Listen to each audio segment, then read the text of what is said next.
or are they back?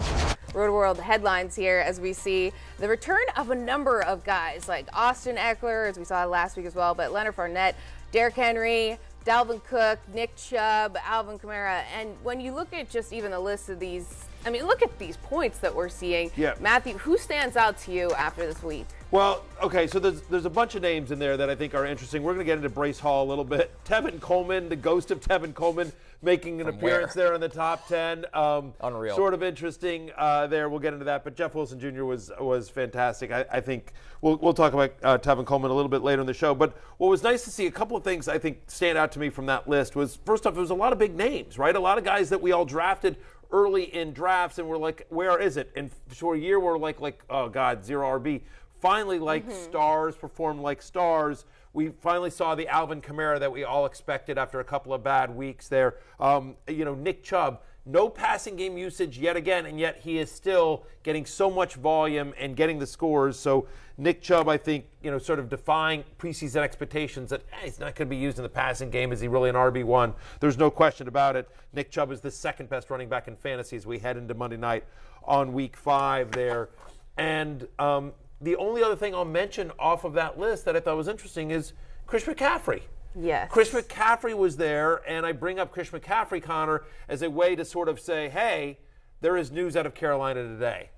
Matt Rhule, first coach fired, as expected. And, you kind of look at this and go, will this ignite some guys in that locker room and maybe help some of these guys from a fantasy perspective? Change is good, right? It can only get better. There's nowhere to 1-4. There's nowhere to go but up. I mean, CMC hasn't been the league-winning guy. I mean, he's basically stayed healthy. He hasn't been the guy that we expected him, but he's been fine. He's been an RB1, maybe not worth the second overall pick, which is where he went in most drafts, but he's been fine. And hopefully if, listen, Ben McAdoo is still there. He's the offensive coordinator, but Matt Rhule is an offensive-minded coach. And so maybe with him out, maybe they try something different. Steve Wilks on the defensive side of the ball, he's going to be the interim head coach now. So you can only hope that, I don't know, maybe people play it a little bit more relaxed. And can DJ Moore get to some fantasy consistency? Could we see Robbie Anderson return to what we saw in week 1 and what we've seen 2 years ago? I don't know that there's a major fantasy takeaway other than the fact that, it's been bad, and so nowhere to go but up for the Carolina Panthers offense. I think we've seen with interim coaches, they play a little loose because there's nothing to lose, right? You might go for it on more fourth downs. They don't have that situation where they're playing tight all the time. You might see a couple trick plays, and maybe that does get the receivers going a little bit. But it's great to see the big dogs return to exactly what they are. Nick Chubb, maybe the most gifted runner in football, 10 missed tackles forced, 5 runs of 10-plus yards. 99 of his yards came after contact. So Nick Chubb, situation aside, it doesn't matter what's going on there in Cleveland, he always shines.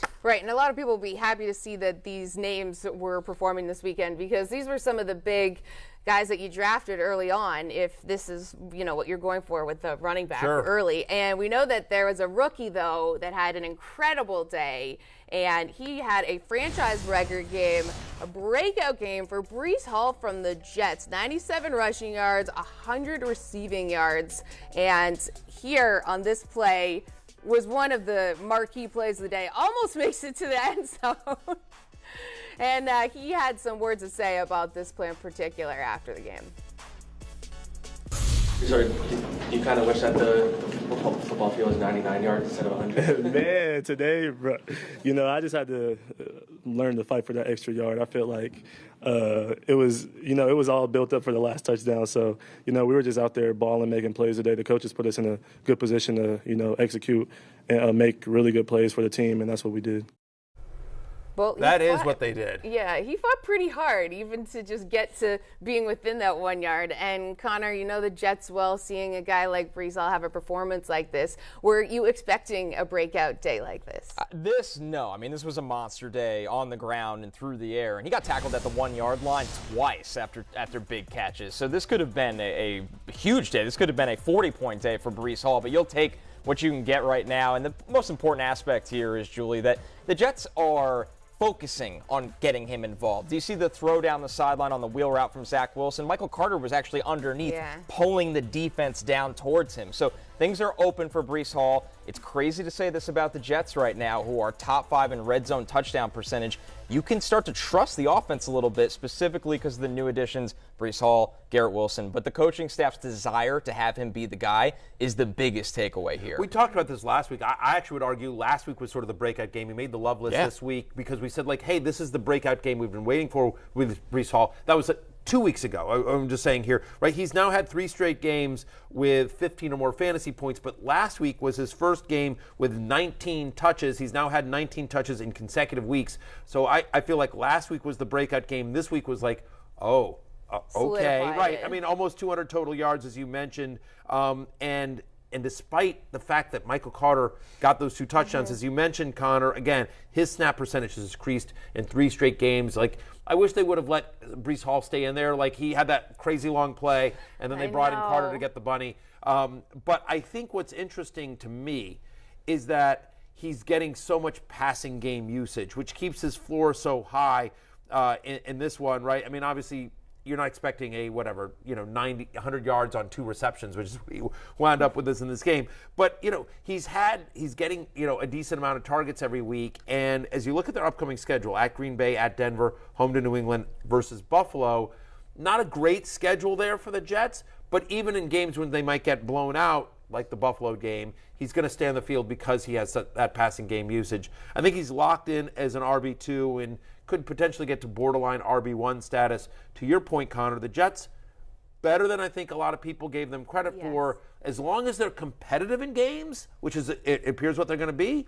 They're not always going to face a third-string, 7th-round rookie quarterback, but they're going to be competitive in games other than maybe the Bills game. And so, Breece Hall. Right. And especially with Zach Wilson coming back, too, because we were unsure just how everything was going to work with the offense. But 3-2, first time since 2017. Jets fans will be happy about that, and Seattle fans. And I think just before we move off the Jets, the last thing, Julia, is I'll say that I don't think we got enough. Again, that was such a weird game. Yeah. The Jets got a big, which is not always going to happen, right? Again, I mean, they're playing against a third-string quarterback. A 7th-round rookie taking his first NFL snaps. That's not always going to happen for the Jets. So I don't know that we have enough data yet to say, like, oh, it's clearly Garrett Wilson, the guy you want, or, hey, we can clearly ignore Elijah Moore, where Corey Davis fits in, or Conklin in that passing attack. I don't think we have enough yet of the Zach Wilson era to really decide that. Right. But I think we do know Breece Hall is, a every week no-brainer starter. It's a great point because it's been someone different every week. We've seen big Tyler Conklin weeks, and then he had a dud yesterday. He didn't have a catch. It's, with the Jets, they are learning how to incorporate all these new weapons.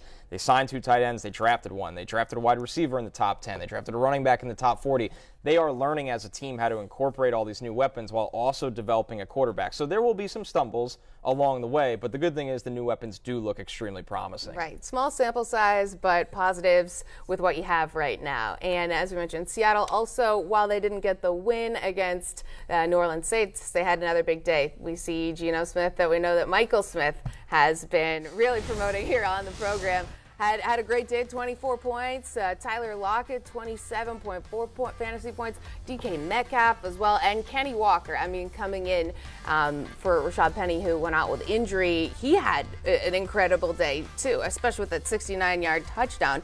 Matthew, when you look at Seattle, how high are you on this offense right now? Well, I think the important thing is, and we talked about Geno Smith on Sunday's show, to your point, Michael Smith. Find yourself somebody who looks at you the way that Michael Smith looks at Geno Smith.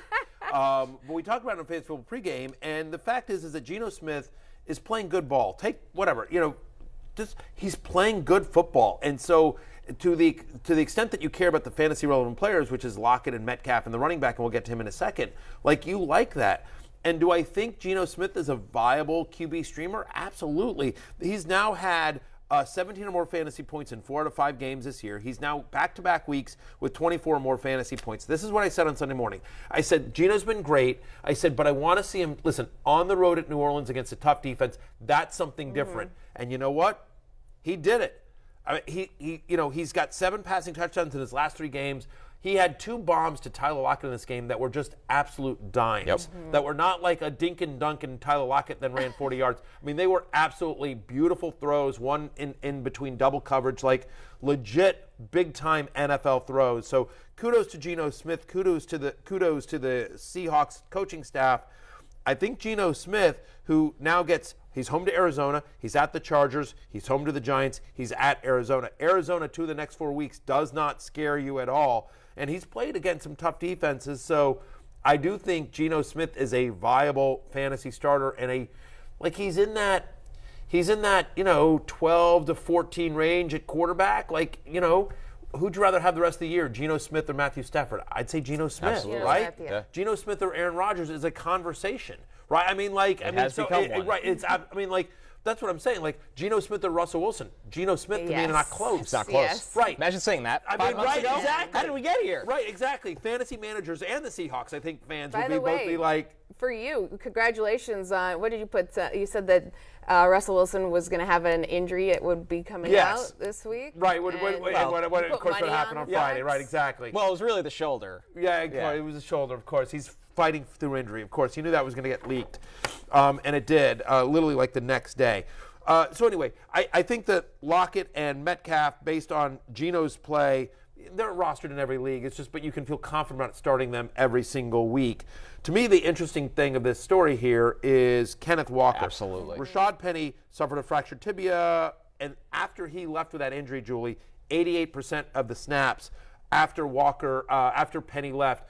Awful on Penny. Looks like he's going to miss a lot of time here, but I know that Kenneth Walker is somebody that the Seahawks brass is really high on, Connor, because in college, this was a kid who can play. Absolutely. When they drafted him, I think they envisioned him taking over at some point this year, as talented as Penny is, but they drafted running back in the second round. This was going to be a run-heavy team until the defense fell apart. Now they're forced to throw, but Kenneth Walker, they're so excited about him, his ability to create his own yards, the fact that he has shown more as a pass catcher in their training camp before he got hurt than he ever got the opportunity to in college, and the big explosive run plays that you mentioned, Julie. That's something that can really change their offense, where when you get those big explosive run plays going, they want to work play action with Geno Smith down the field to Lockett and Metcalf. So the Seahawks offense is rolling right now. That's not something I thought we would be saying a month ago. Here's what I'm going to say about Kenneth Walker.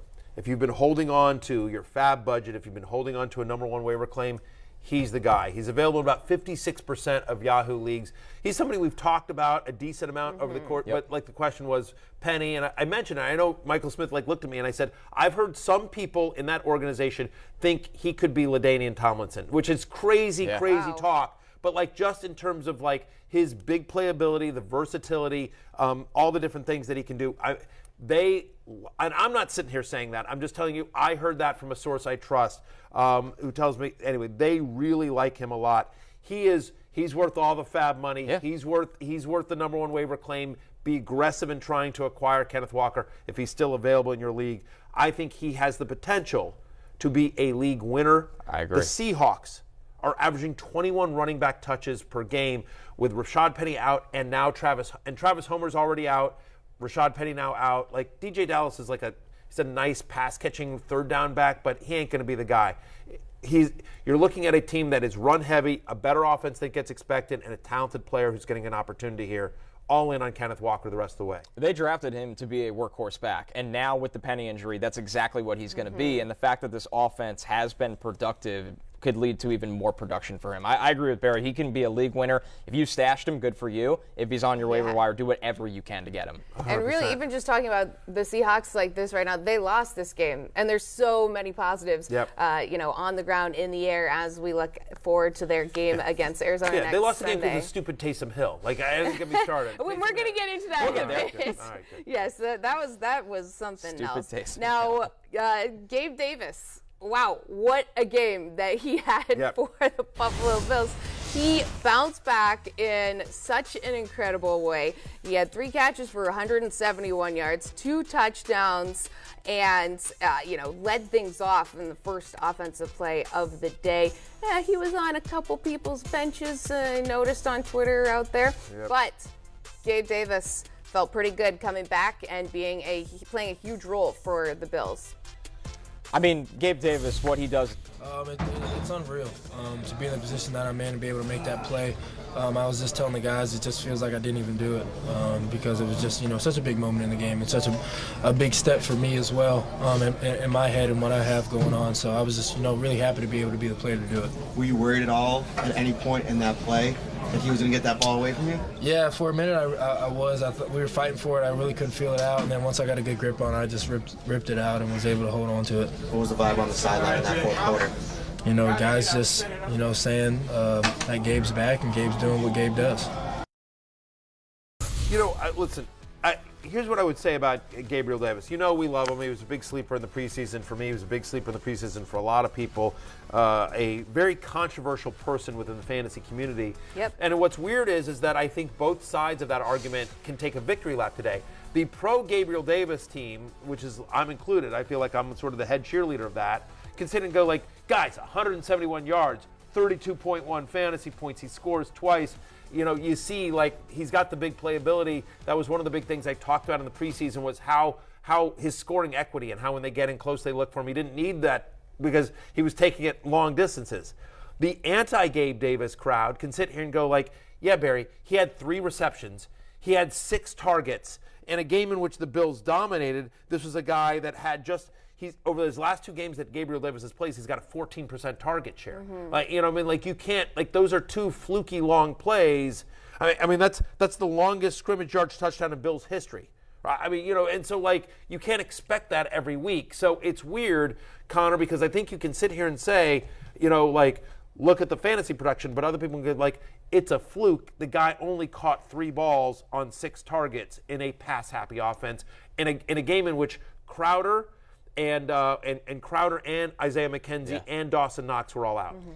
Absolutely, but the counter argument with the Bills offense, is it fluky? The Bills want to be this vertical attacking offense because they can. They have an alien at quarterback that could throw the ball 90 yards down the field on the run. They have one of the best receivers in football, Stephon Diggs, that commands a ton of attention in the intermediate area of the field. So whether Gabe Davis gets targeted 10 times a game or 3 times a game, the guy makes the most of those targets. So I'm still buying in, and I think this actually is sustainable, that he's just a big play guy in a big play offense. Yeah, I'm buying in, but like the last 2 weeks, I'm sorry. I mean, he had 5.2 PPR points and then against Miami, and then 1.8 PPR against Baltimore. So I benched him. I know I took notes. You said don't bench him, play him. I was like, no way. I'm not playing him again and having him be a bust. He was on the list this week, yeah. I put it out there, being like, oh wow, he's on my bench, and I had so many people on Twitter say on my bench as well. Because, like, at what point do you say I'm not going to play him again? The production hasn't been there, and he's been his health has been. The health's been the big one. That's the health one. It's like, he's been gimping around a little bit as well, so I understand that as well. Pittsburgh was a good matchup, though. Yes. I mean, the Steelers' defense is not the Steelers' defense of old. Without T.J. Watt back there, they're not getting any pressure, and so, Fitzpatrick is a nice player, but they don't have a lot else. I mean, by the way, and just credit to Gabe Davis. Like, Fitzpatrick had great coverage. Like, Gabe Davis just made the ball away. I mean, like, unbelievable. Like a one-hand. Like, I mean, I don't know how Fitzpatrick plays that any better. That particular the second touchdown for Gabe Davis. But at any rate, I think. Look, I was pro Gabe Davis prior, and so certainly I'm on Team Gabriel Davis here. Looks like he's fully healthy, and I think to your point, the fact is that what you're hoping for is you hope for games that are close. You hope that there are games that the Bills are involved where they're not blowing teams out the way they did against Pittsburgh. And here's the next 4: Chiefs, Packers, Jets, Vikings. In theory, all of those teams actually could be somewhat competitive. I mean, the Bills are one of the best teams in football, but you certainly think the Chiefs will keep up with them. I think Aaron Rodgers and the Packers hopefully can keep up with them. The Jets are kind of plucky. And the Vikings, who knows what goes on that game. But the Vikings also will be able to keep up with them on some level. And so as long as it's semi-competitive, he's going to get his. We're not going to get into the running backs here, but that's the thing with Devin Singletary. In games in which it's close for the Bills, Singletary gets a lot of work. In games in which it's a blowout, here, James Cook, here's, so I'm not panicked yet on Devin Singletary, just as long as we're talking about Bills skill players. So then to that point, if it's going to be close going forward, would you then say you would go with Gabe Davis and feel confident that he could at least get not 31.6 fantasy points, but somewhere?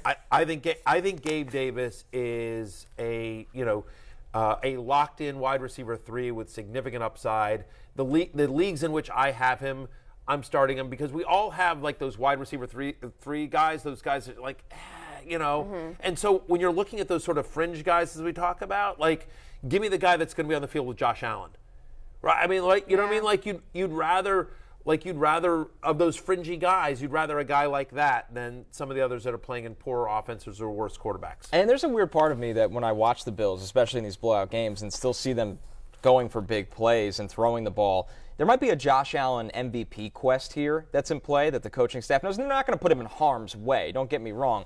But they are very, very aggressive, even when up by 2 to 3 touchdowns. That it might not matter, and I kind of like that about this offense. You remember Drew Brees' record-setting year where they were like, where Sean Payton was just like, yeah, man, this is all about points. I don't care. Yeah. We're just throwing. We're up a zillion but to 1, and we're going to keep throwing like that. It feels like I'm with you. It feels a little bit like that they want to. You know, whether it's Sean McDermott, whether it's Josh Allen's our franchise guy, this is the Bills' year, whether it's Ken Dorsey saying, like, hey, it wasn't all Brian Daboll. Yeah, I'm here, you know, everything in like the booth that. throwing things. Yeah, exactly. Exactly. I'm passionate. Well, you'll have to see it because it definitely keeps the game exciting. And for Bills fans, you know, they deserve something good once in a while. Carolina Panthers fans, they deserve something better after Matt Rhule now has been fired, relieved of his duties. 1-4 they were. And Mike Florio tweeted, if everything I've come to believe about Panthers owner David Tepper is true, he'll fire Matt Rhule tomorrow. That was tweeted out Sunday night. Yes. And here we are. And then today.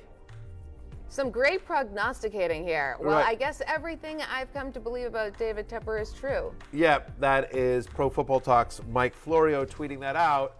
David Tepper did, in fact, fire Matt Rhule, as we talked about. Again, there's no fantasy impact here other than the fact that, like, you're starting Chris McCaffrey every week no matter what.